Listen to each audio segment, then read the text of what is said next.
About here?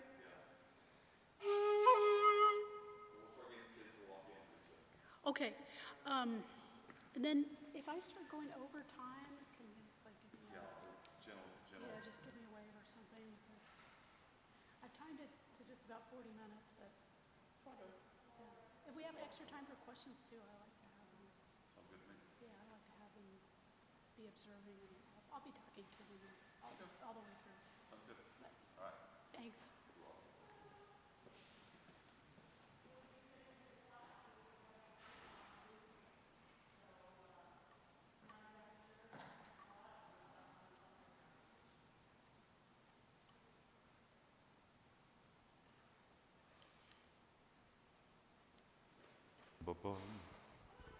Come on up toward the front. Sit in any seat that has blue tape on it.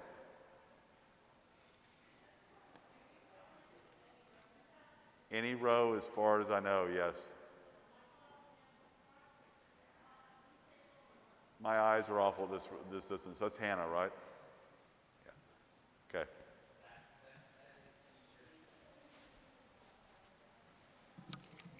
So sit where there's blue tape. Anywhere there's blue tape. Welcome to my 5th period class. Come on up here.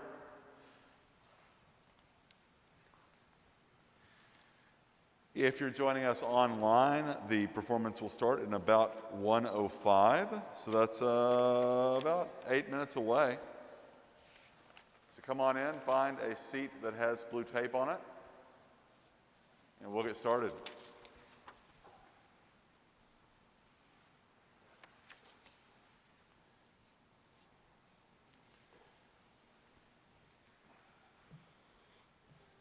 So Dr. Fabrique, you have my ethics class in here. So we're going to teach them how to be ethical. Actually, we're doing Confucianism right now, and Confucianism is virtue ethics, right? And so part of Confucian virtue ethics is the doctrine of Li, which is ritual propriety, observing and cultivating an aesthetic sense and all that good stuff. So, yeah. That goes right along with Indeed. a lot of those same ideas of Charlotte. That's good. So just in terms of what I'm looking at my watch, and you start at 1:05, and then when should I finish? Should I plan to start right at 1:30? No, 1:45. 1:45. Yes. Okay, perfect.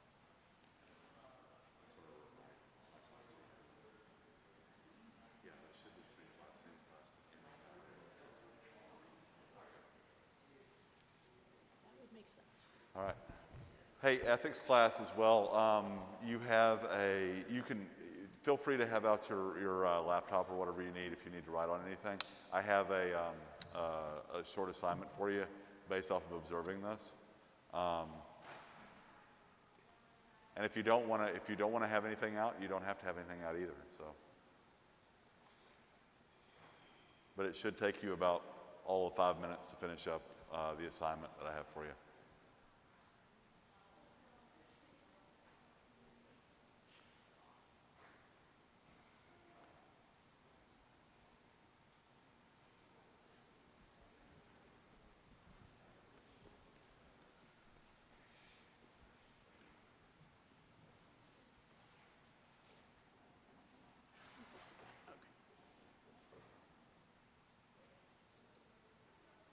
Welcome to Miss Dillham's class as well. Miss Dillham's class, feel free to find any place that has the blue tape and grab a seat.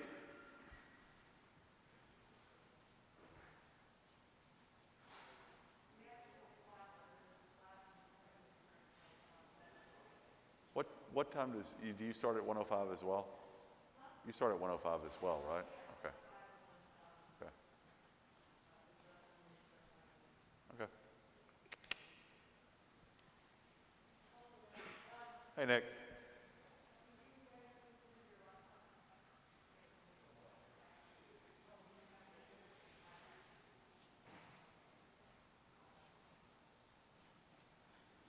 I don't know. I have an assignment.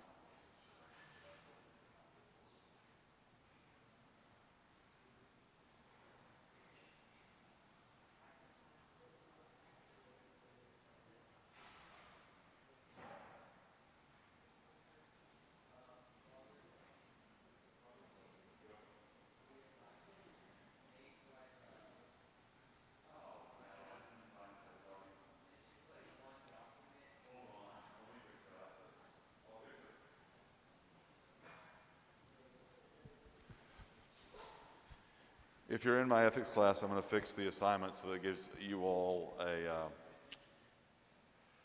document.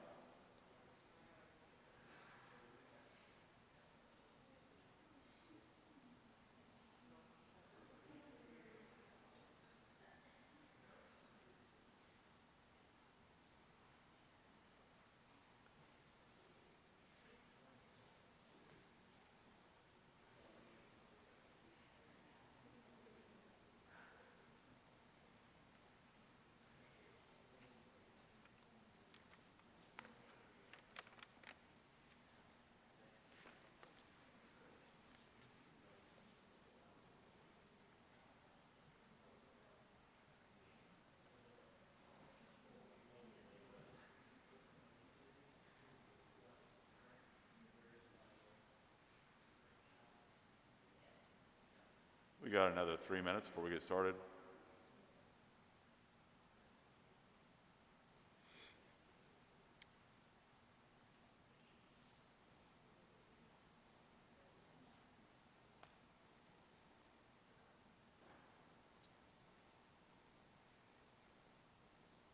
I'm going to have to delete that file. I'm going to have to delete that assignment and redo it.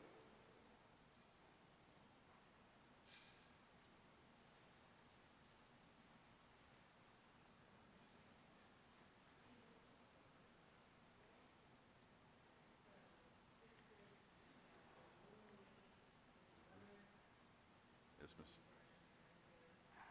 Okay. Okay, so do you want to wait a little bit longer?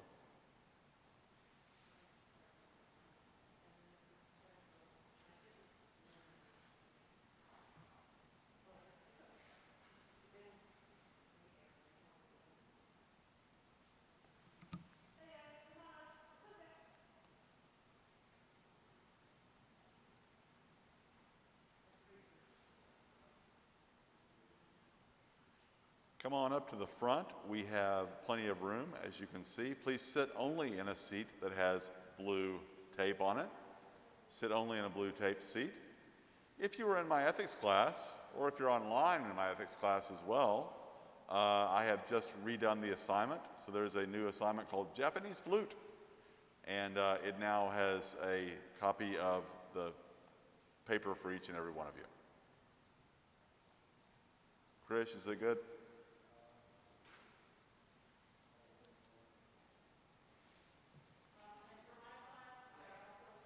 Okay, good.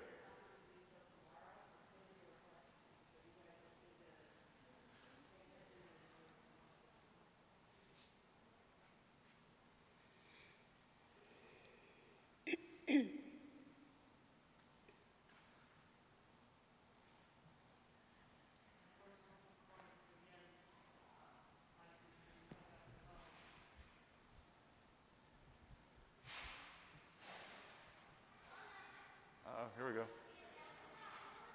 Come on in, guys. Coming up toward the front. Try and find a place where there's a blue tape on the seat. You got plenty of room up here. Come on up. Follow Miss Dillon. She will tell you where to sit.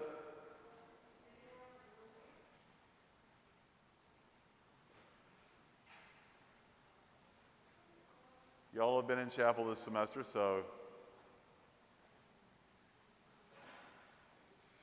Ramiro, is that your brother over there? Hi, Ramiro's brother.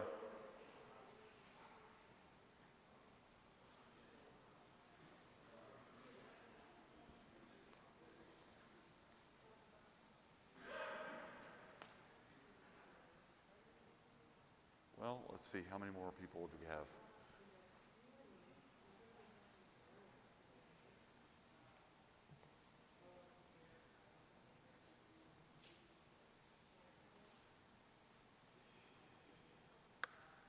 Let's give them 2 more. We're going to wait 2 more minutes. 2 more minutes. Yeah. I would imagine that right now online we have, from my class, Will and Lisa. Will and Lisa, howdy. If you're online, please send me an email that says that you are attending right now, and I'll put you in attendance.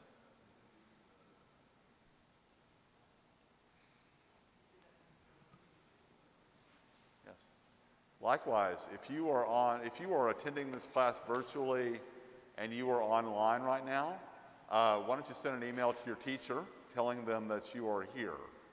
This isn't for those of y'all who are actually physically in the class, in chapel right now, but if you are online and remote learning, send an email to your teacher, Ms. Dillon, myself, that you're here.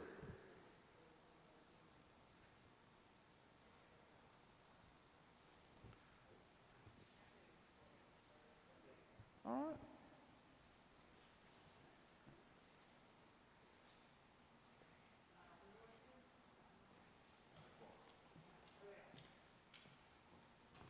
All right, ladies and gentlemen, thank you so much for coming. Today we have this lovely flutist, Miss Martha Brica Fabric. Yes, okay. She is going to be playing this instrument for us. It's a Japanese flute, and it's a traditional instrument. As you know, in world history and in other classes, we love these types of ancient musics, and we also love the ability to hear them. So we're very thankful to have her today. For my class, there will be an assignment, but for right now, I expect you just to stop and be able to enjoy it. And for others who are watching online, welcome. Thank you. Thank you.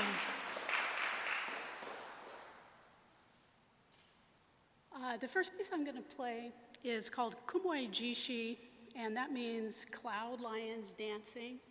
And I just remembered that the robe that I have on, I'm not wearing a traditional kimono, but if you can look on the pattern on the back, there are lions.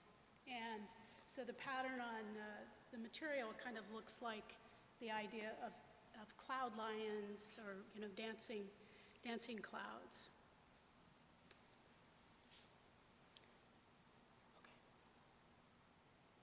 Okay. Can you do the next slide?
Thank you.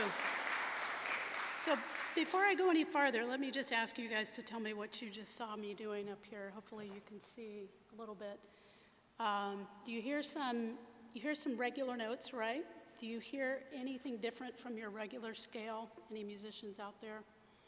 Does this sound like the regular scale, like major, minor scales? Nope, and it's not. This plays what we call a pentatonic scale, so it's a 5-note scale. So if I play all the notes that I can get just from lifting my fingers off the holes, this is what I get. And that's one type of pentatonic scale. Now, if I want to get anything else, what else was I doing up here? Anybody see me moving my head? I'm shaking my head, I'm going up and down. If you could see my fingers, all I've got here are open holes. I have 5 open holes, 4 in the front and 1 in the back. So I'm using what we call half-holing, quarter-holing, shading. I'm sometimes pulling my finger across the hole to get a pitch bend-like sound.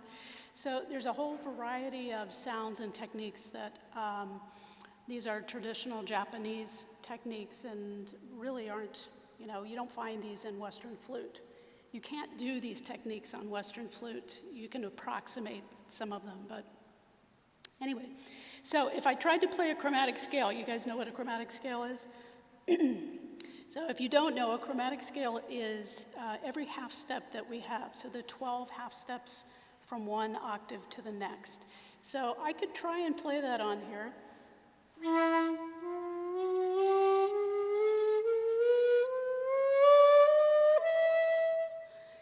But the notes aren't all the same, right? Some are stronger, some are weaker, and that all depends on what fingerings I'm having to use. And that's part of the characteristic of the instrument, is that you have some notes that are strong, and those are called kari notes. And then the meri notes are soft. That also means light and dark. So you'll hear those 2 combinations of sounds in all the pieces I'm going to play. All right, so that was Kumoijishi, and I'm going to go ahead. By the way, I'm playing this is called the 1.6.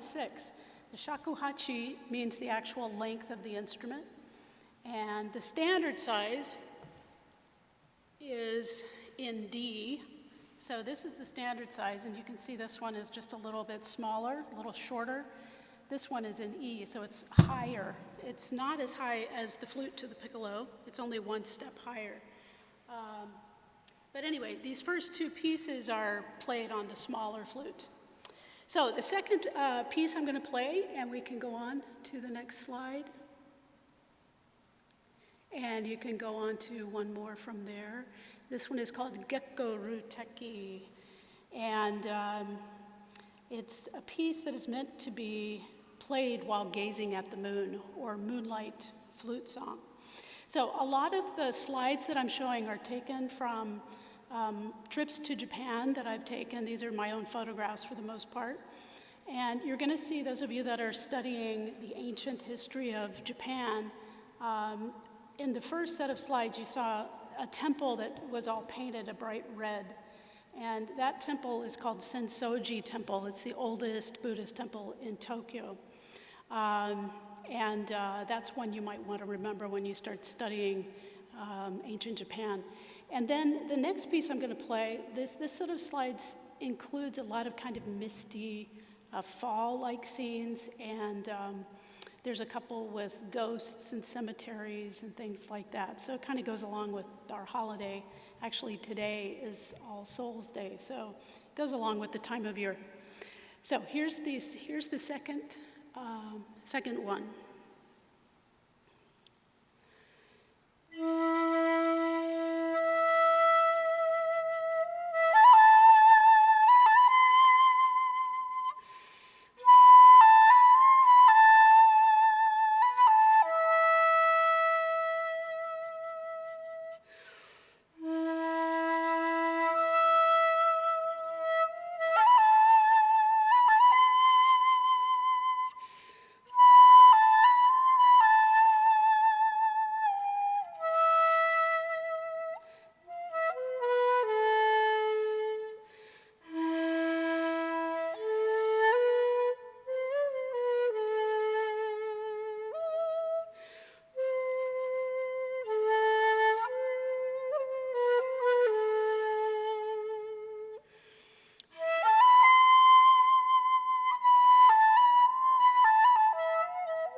Okay, so one thing I didn't say was that the shakuhachi is made out of bamboo. You might have guessed that by now.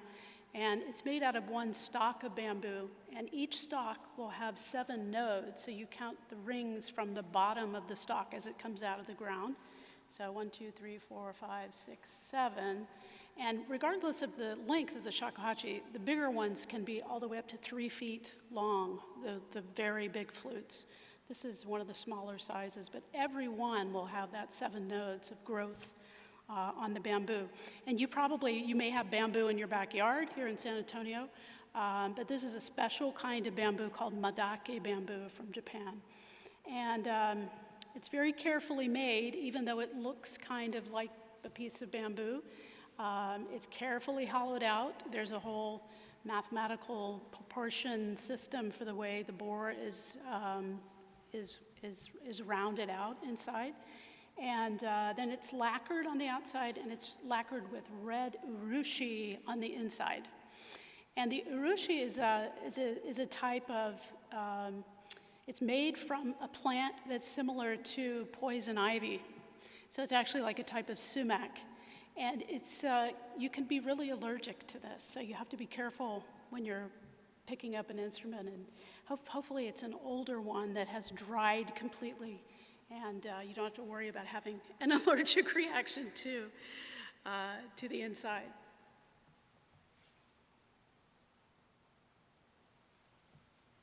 Okay, I'm going to play a set of folk songs next, and we are getting to the end of this slide right here. And this is what I'm going to be playing next. I'm going to go directly from one folk song to the next. These are very fast, they're very energetic, and they were used to accompany work of different types. So coal miners, fishermen, people that are using their hands to make a living. These were songs they would have sung, and then these songs are part of festivals in Japan. So you have fall festivals, spring festivals, all kinds of things. Okay, and the slides have already started, so here I go.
Okay, so you may have noticed there's a difference in the tempo and the rhythm of things. Like that last, the folk songs are very much pulsed, right? You've got a very strong pulse. It's either in 2 or in 4, and you're moving along at a nice, lively, energetic pace.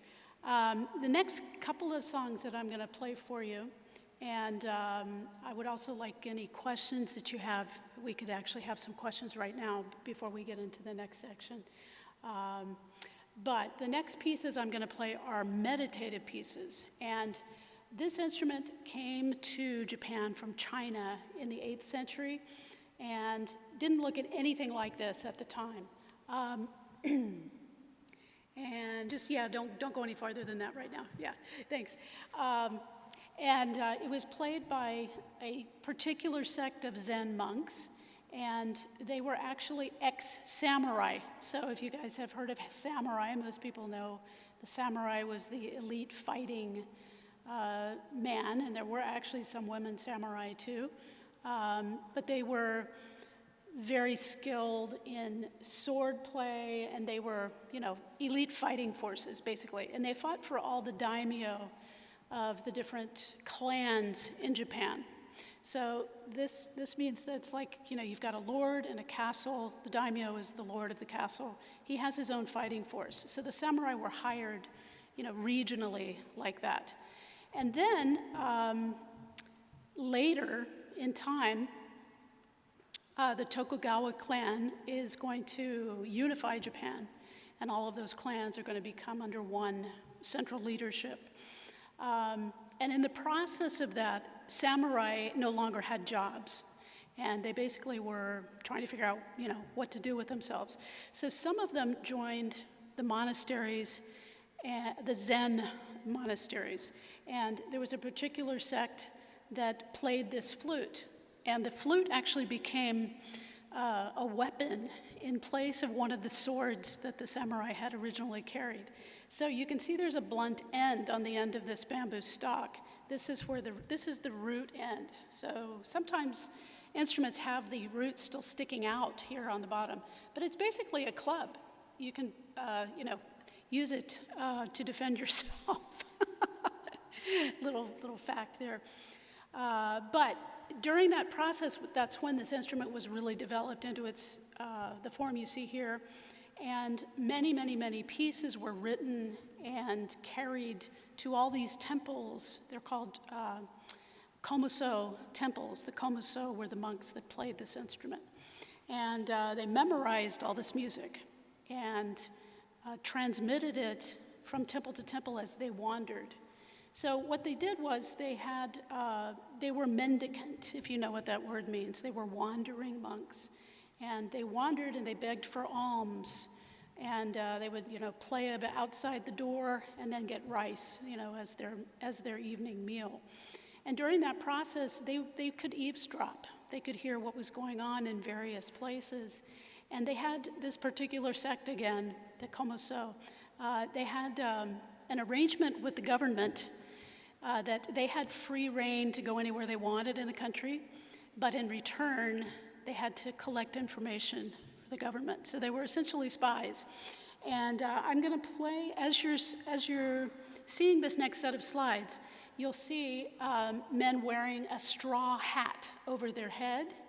And this is called the tengai. And basically, it concealed the identity of the wandering komuso. And it also makes it easier to play while you're walking if you have this basket. So you'll see some pictures of the actual komuso. These are modern day people, so they're no longer actually komuso, but it's like an amateur activity. Sorry, my voice is going. But I did want to say one thing about teachers, and this is my Japanese sensei. This is Kurohashi Yoda II, and I have been studying with him for probably over 20 years now. And you have a lifelong relationship with your teacher in Japan. So if you're studying the martial arts or any other kind of traditional Japanese form, you belong to a school. The school is called a ryu, R-Y-U, and you learn a certain set of literature. So my the pieces that I play, for the most part, I've learned from my sensei. And it's a very different relationship than taking lessons as we do. We might have a strong relationship with our music teacher taking private lessons, but it's not usually a lifelong relationship, and there's a different expectation there. So can we go to the next slide? Thank you. And I just wanted to show you, this is the notation that I'm playing. So to learn this particular instrument, if you're going to learn it from a traditional teacher, you have to learn to read from top to bottom and from right to left, and then you see the different characters and what looks like a graphic notation, and it is a graphic notation. So there are some specific characters, and I can't point to them, but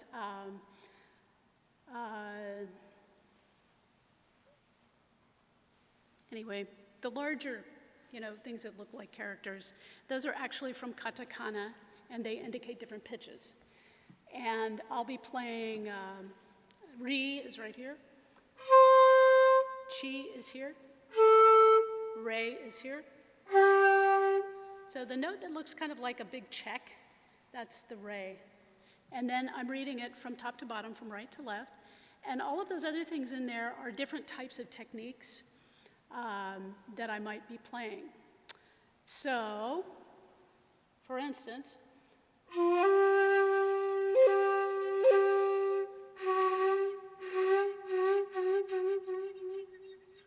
that's something called a yuri, and it's indicated by that squiggly line there.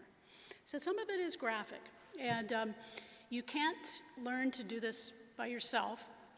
You have to learn with a teacher, and this is also what we call sketch notation. So you have to memorize it, really. You do memorize it. And I think maybe we are running a little bit out of time. So I think what I'm going to do is skip to my last piece, and let me tell you a little bit about that one. So if you can just keep forwarding on from here. The last piece I'm going to play for you, just forward through it to the next piece. Yeah, there you go. Perfect. And then if you would like, go to the next slide after that. So this piece is called Tsuru no Tsugamori, or Nesting of Cranes. And one more from there. Okay, that's fine. That's good. Let me talk for a second, and then we'll do it. And this piece is actually based on the actual lifestyle or life habits of the crane. Do you all know what cranes are? You know what they are. They're those huge white birds, right? And you might know that we have whooping cranes here in Texas. And they migrate from Port Aransas all the way up to Canada, and sometimes farther north than that, every year. And they were incredibly endangered, and they're now coming back. But they're amazing birds, and they're huge. They can be standing all the way up. They can be taller than I am, between 5 and 6 feet tall. And anyway, the red-crowned crane migrates from the north of Japan to Siberia and back. So it's been observed for centuries in Japan. And there are many pieces for the shakuhachi that describe the life of the crane. So let me go ahead and start, and as you're listening, just imagine wings fluttering, babies hatching, crane sounds, and that kind of thing.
Does anybody have any questions? Not one? You're not interested at all? No questions? Feel free to ask anything. Yes? I've been playing for 30 years. I know, it's a really long time. Yes? Well, I'm a flutist as well, so I have degrees in flute. And I also have a master's degree in ethnomusicology. And that's when I started playing this instrument. So I didn't really seek it out. It just so happened that my primary professor was a shakuhachi player, and I could take lessons with him and so forth. So that's how that started. Yes? What would you say is the main difference between playing a flute versus playing playing a Western flute versus playing a Japanese flute? That's a great question. And a lot of it is, well, a lot of it is in the fingering. So, of course, Western flute, you're this way, and you have keys. And a lot of the finger work is very, very different. And, of course, you're not, the vibrato that I'm producing, that's all with the head movement. We don't use the diaphragm traditionally. And on the flute, normally you're using a diaphragm vibrato. You can approximate this sound on the flute, but it's difficult because you have to be moving your head, which then upsets your embouchure. But you might notice too, there's a big cut across the top of the stock here, and it's the same embouchure as flute, but this is much wider, and it's much more variable in terms of pitch. So when you first start playing, the hardest thing to control is pitch. You can't just expect to get a specific pitch whenever you're playing, because if I have one fingering,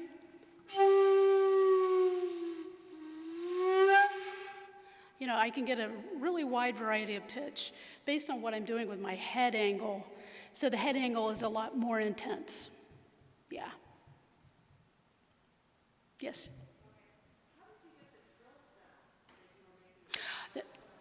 Yeah, I didn't get a chance to explain. That's called flutter tonguing. So if any of you have played wind instruments, it's a technique we use on Western instruments too. But in this music, it's called tabane. And I'm basically fluttering in the back of my throat. So imagine that you're gargling. You're going, and then your soft palate is flapping in the wind. And that's what creates the sound. So. And then you can also flutter tongue in the front, but I don't, generally speaking. It's much more difficult to control. So, right. All right, well, thank you so much.